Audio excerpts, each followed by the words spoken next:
Bonjour tout le monde et bienvenue aujourd'hui un épisode très spécial de Fibromyalgie autrement. Pourquoi c'est spécial, tu te demandes? Ben, il y a 3 raisons. La première, c'est que je participe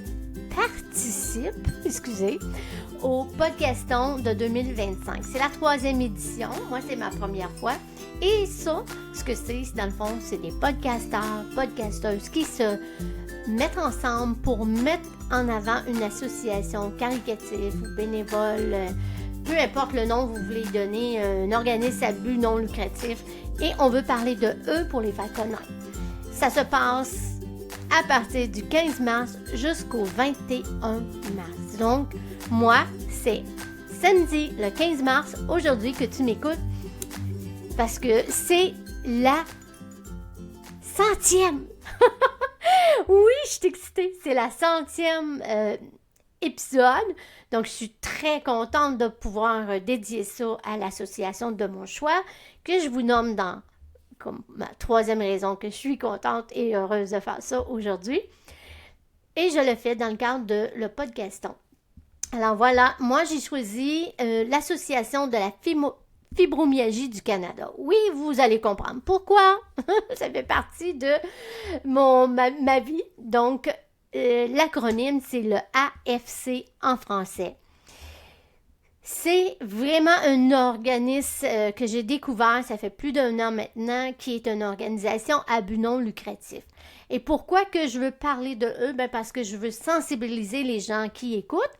S'ils connaissent pas cette association-là, je vous invite à aller être membre, ça coûte gratuit. Vous vous rendez sur le site qu'il va y avoir dans les notes du show, du podcast. Et puis, je vais vous mettre l'information là. Vous pouvez avoir en anglais et en français. Donc, si vous arrivez que la page est en anglais, vous pouvez mettre en français. Donc, c'est vraiment une bonne cause, surtout quand tu souffres de la fibromyalgie, d'avoir une place où est-ce que tu es certaine de trouver, des informations pertinentes et justes. Donc, le but, c'est simplement de les faire connaître davantage, de sensibiliser les gens, que ce soit toi qui m'écoutes ou qui me regarde, qui vit avec la fibromyalgie, ou bien quelqu'un que tu connais qui pourrait en profiter à comprendre mieux une personne qu'il aime ou qu'elle aime qui vit avec la fibromyalgie. Donc, c'est pour tout le monde, dans le fond. Et c'est une place où est-ce qu'il y a beaucoup de soutien. Moi, je vais vous parler un peu de leur parcours, comment ça a commencé sur FAC en anglais, qui est Fibromyalgia Association, ou la FC, ça se dit pas bien, AFC, donc Association Fibromyalgie Canada. En fait, ça a commencé avec un échange téléphonique, pendant, le fameux temps de la pandémie du COVID.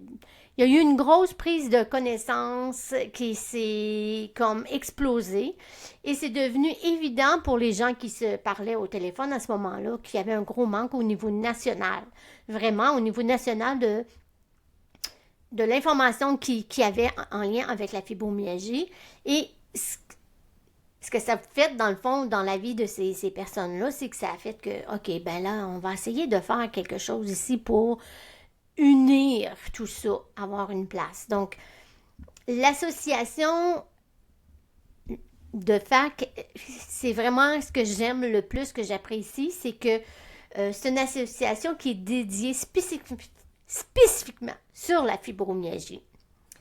Parce que, dans le fond, dans cette conversation-là, ce que les gens se sont rendus compte, qui se sont parlé, c'est que la fibromyalgie est souvent reconnue comme une maladie étant en dessous de l'ombrage d'un gros parapluie de des symptômes puis des diagnostics. Puis, parfois, la maladie elle-même, dont la fibromyalgie, elle est comme laissée de côté, elle disparaît, puis elle ne reçoit pas, en fait, l'attention qu'elle devrait avoir. On va plutôt regarder tous les autres symptômes au lieu de penser à la fibromyalgie. Donc, ça, c'était le début. Ça s'est passé. En fait, la première rencontre de FAC, je vais dire FAC parce que c'est plus facile que AFC, qui est en français l'acronyme. Donc, en février 2021, il y a 15 personnes qui se sont rencontrées et c'était la première rencontre de AFC UFAC. OK?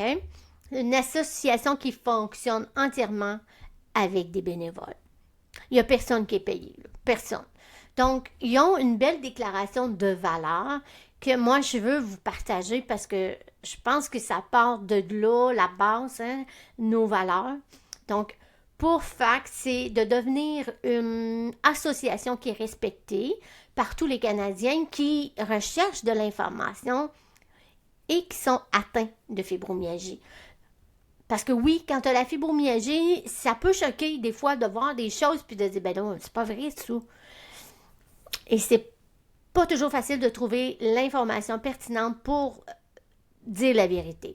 Donc, la AFC, comment ça fonctionne, c'est que c'est des gens qui on bâtit ça sur, on est compatissant. Parce que oui, on vit avec et on sait c'est quoi.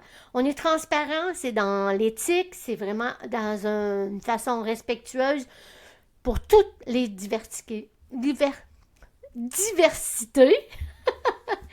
Et dans le fond, c'est ce qui fait, je pense, un gros plus pour l'association, c'est que tous les gens impliqués dans les comités qui sont installés, dont je vous parle dans pas grand temps, on est tous atteints de la fibromyalgie.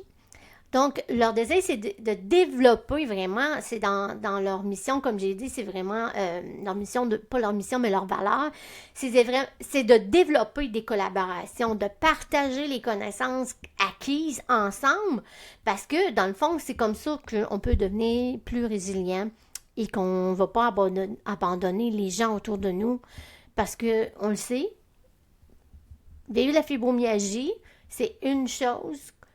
Comprendre quand tu l'as pas, c'est autre chose. Donc, c'est ça. On essaie d'apporter tout ça pour que les gens puissent comprendre mieux notre situation. Donc, moi, je veux juste dire que je dis nous parce que moi, je suis, en ce moment que j'enregistre le podcast, je suis encore sur les 4 comités qui existent. Bon, ça risque de changer parce que il y a des choses qui changent de ma vie, mais quand même, c'est vraiment quelque chose que si tu as la fibromyalgie, je t'invite à y penser, de faire partie d'au moins un comité. Donc, la mission, maintenant, leur mission, c'est clair, hein, c'est de construire une voie au niveau national qui va être unifiée. On parle de la même façon, là, tu sais, pour plaider en faveur de les gens qui en souffrent, qui ils ont une sensibilité, ils veulent avoir des recherches qui vont affirmer ce qu'on sait, ce qu'on vit, l'éducation, les finances, améliorer la qualité de vie des Canadiens qui sont atteints de la fibromyalgie. Ça, c'est vraiment leur mission. Et je peux vous confirmer, parce que, comme j'ai dit, je suis sur les comités, c'est vraiment ça qu'on travaille excessivement fort à transmettre dans toutes les publications, tous les papiers qui sont faits pour aider les gens. Donc, la vision de l'association, c'est vraiment aussi de devenir un organisme qui est vraiment apprécié puis reconnu. Hein? Pas juste respecté, mais reconnu au niveau national qu'on est une voix qui va respecter les ressources fiables. Donc, parfois, il y a toutes sortes de tangentes qui vont se sortir de comment, mettons, régler tes problèmes avec la fibromyalgie. J'en ai déjà une qui a passé, puis je me suis dit, c'est n'importe quoi. Comme si on pouvait régler la fibromyalgie en mangeant plus de certains grains. Si ça serait ça ferait longtemps que tout le monde serait là-dessus, puis on serait tous guéris, mais voilà.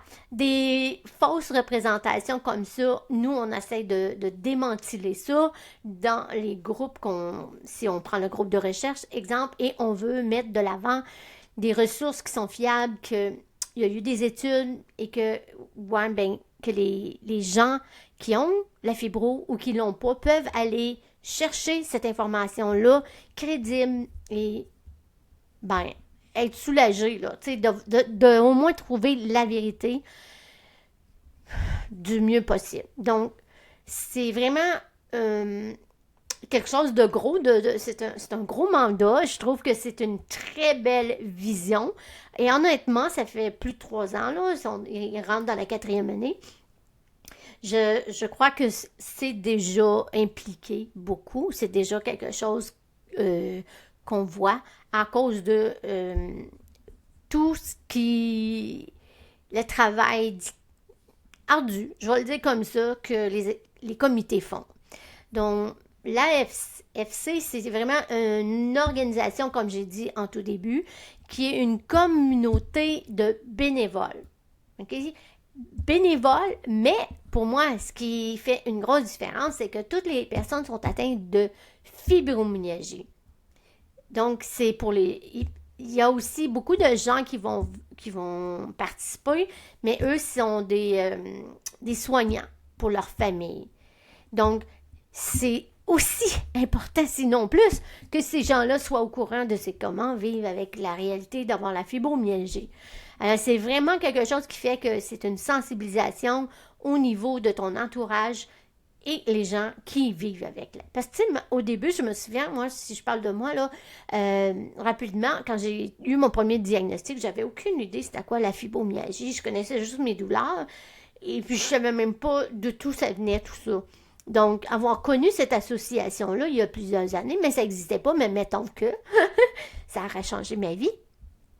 Alors, si tu es nouvellement diagnostiqué, je t'invite tout de suite à aller taper, arrête de m'écouter, puis va taper le lien en bas, clique dessus. Ça va t'emmener sur des sources qui sont vraiment... c'est intact, là, tu sais, je veux dire, on travaille tellement fort pour trouver tout ce qui est fondé sur la science, qui est sûr, puis qu'on sait. Pour enlever justement toutes ces affaires des fois qui essayent de nous dire « Ah, voici un truc magique, donc de la poudre d'or à vos yeux. » Non, faut pas se fier à ça. Donc, c'est constitué sur une société fédérale en tant qu'organisme à but non lucratif depuis le 15 juin 2021. Donc, ça, c'est vraiment important. Et ce qui est aussi important, c'est fondamentalement, là, les dirigeants de l'association, les représentants, la diversité, la géographie des communautés marginalisées du Canada, l'AFC s'engage à être une association nationale pour tous les Canadiens. Peu importe où tu vis, peu importe ton besoin, ta matière d'accessibilité, qui parle en anglais ou en français, avec l'aide des bénévoles, les traducteurs, l'AFC sont vraiment en mesure de fournir un site web bilingue. Ça, c'est magnifique. Donc, le conseil d'administration, qui sont dans le fond, eux aussi, toutes des femmes qui...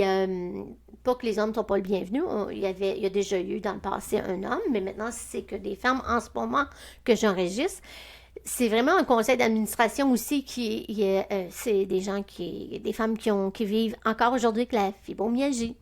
Donc, on peut-tu avoir une plus belle représentation pour nous, les gens qui en souffrent, que ça? Moi, je crois pas. Donc, c'est tout... ils s'efforcent ensemble de représenter les provinces et les territoires du Canada d'où ils viennent, parce que ils viennent pas tous de la même place. Donc, ça, c'est intéressant aussi.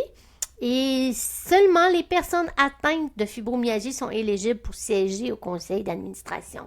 Donc, le conseil d'administration, c'est vraiment que des gens qui ont la fibromyalgie.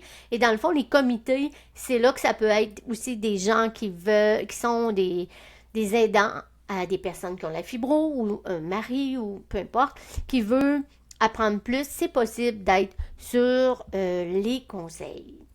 Les comités, excusez-moi, sur les comités. Dans le fond, au tout début, là, ils ont, comme le conseil d'administration, ils ont fait des piliers pour l'association. Il y a 4 comités, dont un, c'est la sensibilisation. Qu'est-ce que ça sent, la sensibilisation? Ben, c'est de travailler sur des campagnes de sensibilisation, évidemment, mais une, d'entre autres, peut-être que vous connaissez, c'est la campagne d'élimination des lumières. Donc, les gros bâtiments, comme à Montréal, au centre-ville, on va les approcher pour leur demander de faire partie de la campagne de sensibilisation de fibromyalgie avec la campagne d'illumination. Donc, c'est des lumières, on aimerait qu'ils soient mauves, la couleur de fibromyalgie ici au Canada. Alors ça, c'est vraiment quelque chose d'intéressant. Et si vous allez sur le site, vous pouvez voir, là, on a eu beaucoup, vite de même, je ne me souviens pas, mais on a réussi à plus que doubler ou tripler le nombre de gens qui ont dit oui. Donc, ça, c'est magnifique pour sensibiliser les gens.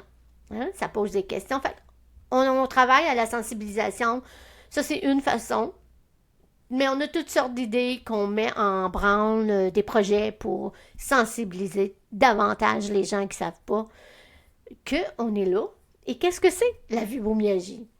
Le deuxième, c'est, ils ne sont pas en ordre, là, mais il n'y a pas d'ordre, vraiment. Mais je vais juste vous partager qu'il y en a 4. Le deuxième que je te parle, c'est le comité de recherche. Donc, ça, c'est la connexion continuée sur la recherche de la fibromyalgie. On travaille à garder ça toujours à jour, de trouver les nouvelles recherches, d'en parler, de les vulgariser aussi pour que ça soit facile pour le commun des mortels de comprendre. Parce qu'on va se dire, des études scientifiques, c'est pas toujours évident et ils sont pas toutes de la même qualité. C'est ce que je veux dire. Tout dépendamment quelle sorte de type de recherche, comment c'est fait, ça change beaucoup la donne. Oui, ça change beaucoup. Donc ça, c'est vraiment, vraiment très important quand on vit avec la fibromyalgie parce qu'on veut être à jour avec qu'est-ce qui s'en vient ou qu'est-ce qui est déjà mis en place. On ne veut pas rester avec nos pensées qui étaient il y a 20 ans puis que c'est comme plus à jour. Fait que ça, c'est super important. Le troisième, c'est le comité d'éducation. Dans le fond, le but, je l'ai dit plusieurs fois, si vous avez remarqué de différentes façons, c'est vraiment de s'assurer que le site Internet, il y a de l'information juste et pertinente qui est fondée. Ça, c'est vraiment pas à prendre à la légère. C'est surprenant, des fois, moi, quand je fais mes recherches, que je vais tomber sur des sites où est-ce qu'on dit des choses, puis je me demande d'où ça vient, parce que je n'ai jamais vu ça. Il n'y a aucune preuve qui appuie ce qu'on dit. Puis ça, c'est trompeur, c'est pas aidant pour nous qui souffrons de la fibromyalgie. Donc, s'il te plaît, assure-toi, si jamais tu m'écoutes puis tu es une personne qui en parle ou qui écrit à propos de la fibromyalgie, assure-toi d'avoir tes liens de preuves, genre d'où tu as pris cette information-là. Fait que ça fait que, en fait, l'Association Fibromyalgie Canada travaille en collaboration avec des professionnels de la santé dans plusieurs domaines qui peuvent venir faire des présentations qui vont servir à informer les membres ainsi que le public général. Fait que ça, c'est génial, là. Tu peux aller sur le site puis tu vas trouver full d'informations pertinentes pour t'aider à traverser le moment que tu as besoin. Et puis, moi, je trouve que c'est ça. Pour ça que j'en parle, je trouve je veux mettre de l'avant tout le beau travail que toutes les équipes dans chaque comité font parce que c'est super pertinent pour nous comme personnes atteintes et pour le général, le public général. Donc le dernier, non le moindre, ça s'appelle plaidoyer. Donc, on travaille très fort sur des projets, entre autres le projet de Bill 22, là, le projet 22, qui est, dans le fond, reconnu comme loi sur la prestation canadienne pour les personnes handicapées. Donc, c'est un travail colossal, parce que là, on travaille avec, c'est des lois.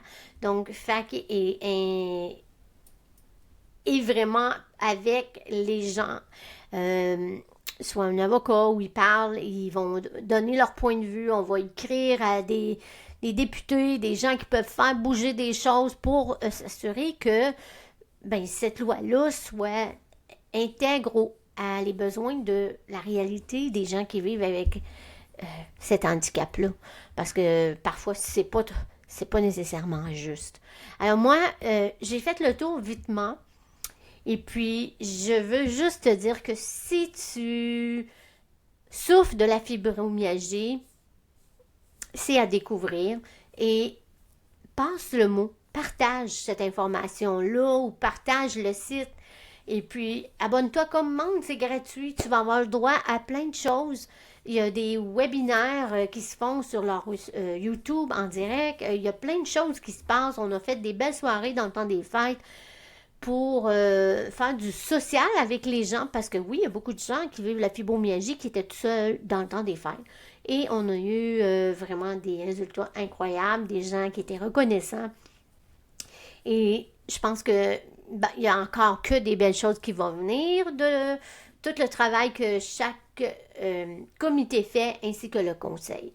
Moi, ce que je veux te dire, c'est que oui, je suis impliquée dans les 4 comités, comme je vous ai dit, et je vais continuer de m'impliquer. Je ne sais pas à quel niveau que je vais faire, mais je sais une chose que pour moi, ça a été hyper aidant de voir aussi le nombre de personnes qui sont atteintes puis qu'on n'en parle pas.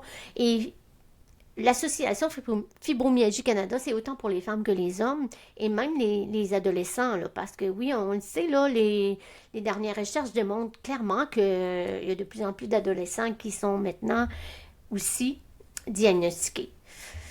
Alors, c'est pas une petite affaire, c'est du travail vraiment... c'est du gros travail. Je vous dirai pas le conseil, ils travaillent pas, les comités travaillent pas, c'est pas vrai, on travaille tout fort. Et tous ceux qui sont impliqués, on en bénéficie autant que vous parce que on apprend aussi, t'sais. Alors moi, c'est une ressource que je recommande à tous ceux qui ont besoin d'en savoir plus ou qui veulent en savoir plus ou qui veulent que les gens autour d'eux soient plus au courant de qu'est-ce que c'est vivre avec la fibromyalgie puis qu'est-ce que c'est pas aussi. Alors, je t'invite à aller les encourager. Je vais mettre les encourager dans le fond en les soutenant, que ce soit via un don que vous faites ou que vous vous êtes abonné comme membre ou que ça soit aussi simple que aller aimer leur page, leur Instagram, leur YouTube. Je vais tout mettre ces liens-là. Et je suis hyper reconnaissante qu'au Canada, on a une association comme ça qui nous soutient. Alors, c'était vraiment un très bon choix pour moi de me féliciter d'avoir été capable de me rendre à 100 podcasts. C'est quand même pas quelque chose, une petite affaire. C'est vraiment gros pour moi parce que oui, je souffre de la fibro. Je suis aussi naturopathe qui aide les gens et j'en souffre moi-même. Donc, pour toutes ces raisons, des fois, ça fait des journées qui sont un peu intenses. Alors, merci de m'avoir écouté et merci au podcaston d'avoir pensé il y a 3 ans de faire ça pour nous aider à mettre de l'avant des organismes comme celle que j'ai choisie pour aider à faire connaître ces belles organisations curatives ou bénévoles, peu importe comment on le dit, qui aident tellement de gens. Merci à vous. Et merci à toi de m'avoir écouté ou de m'avoir regardé et m'écouter sur YouTube ou la plateforme de ton choix. Et je te dis à la saison 6. Pour l'instant, je prends une petite pause, 2 semaines, et je vous reviens pour la saison 6. Merci!